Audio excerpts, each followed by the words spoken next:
বিসমিল্লাহির রহমানির রহিম।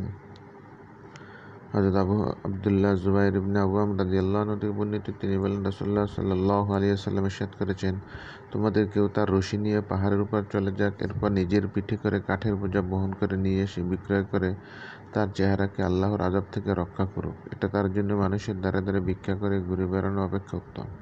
বুখারী ইবনে মাজাহ। হযরত আবু হুরায়রা রাদিয়াল্লাহু আনহু থেকে বর্ণিত, তিনি বলেন, রাসূলুল্লাহ সাল্লাল্লাহু আলাইহি ওয়াসাল্লাম ইরশাদ করেছেন, তোমাদের কেউ কাঠের বোঝা তার পিঠে বহন করে এনে বিক্রয় করা অন্যের নিকট কিছু ভিক্ষা করা হতে অনেক উত্তম।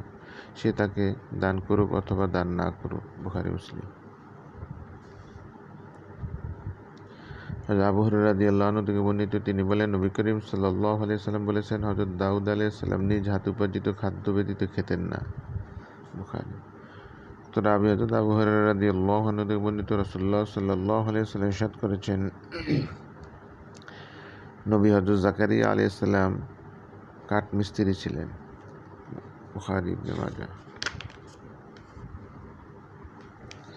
হযরত মিকদাদ ইবনে মাদি কারবা রাদিয়াল্লাহু আনহু থেকে বর্ণিত, নবী করিম সাল্লাল্লাহু আলাইহি ওয়াসাল্লাম বলেছেন, নিজ হাতে উপার্জিত খাদ্য অপেক্ষা উত্তম খাদ্য কেউ কখনো খায়নি।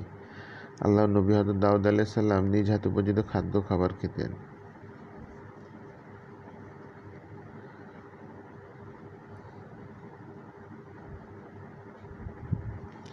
হযরত ইবনে মাসউদ রাদিয়াল্লাহু আনহু থেকে বর্ণিত, নবী করিম সাল্লাল্লাহু আলাইহি ওয়াসাল্লাম বলেছেন যে, দুই ব্যক্তি ব্যতীত আর কারো প্রতি হিংসা পোষণ করা জায়েজ নয়।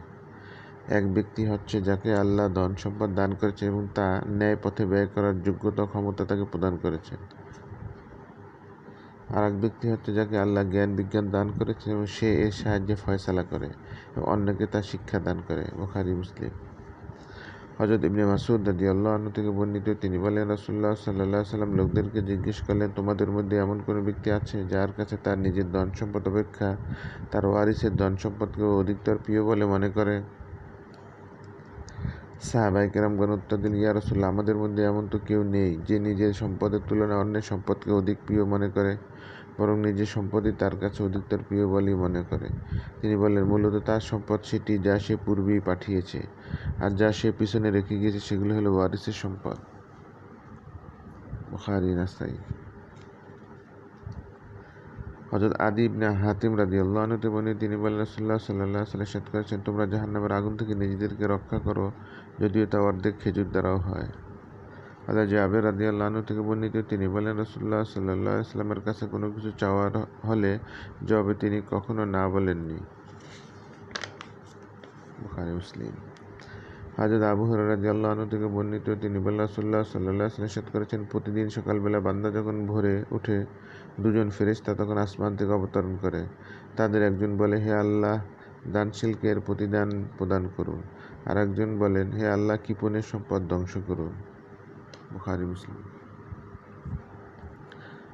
উক্ত আবু হুরায়রা রাদিয়াল্লাহু আনহু থেকে বর্ণিত, রাসূলুল্লাহ সাল্লাল্লাহু আলাইহি ওয়াসাল্লাম ইরশাদ করেছেন, মহান আল্লাহ বলেছেন, হে আদম সন্তান, তোমরা দান করো, বিনিময়ে তোমাকেও দান করা হবে।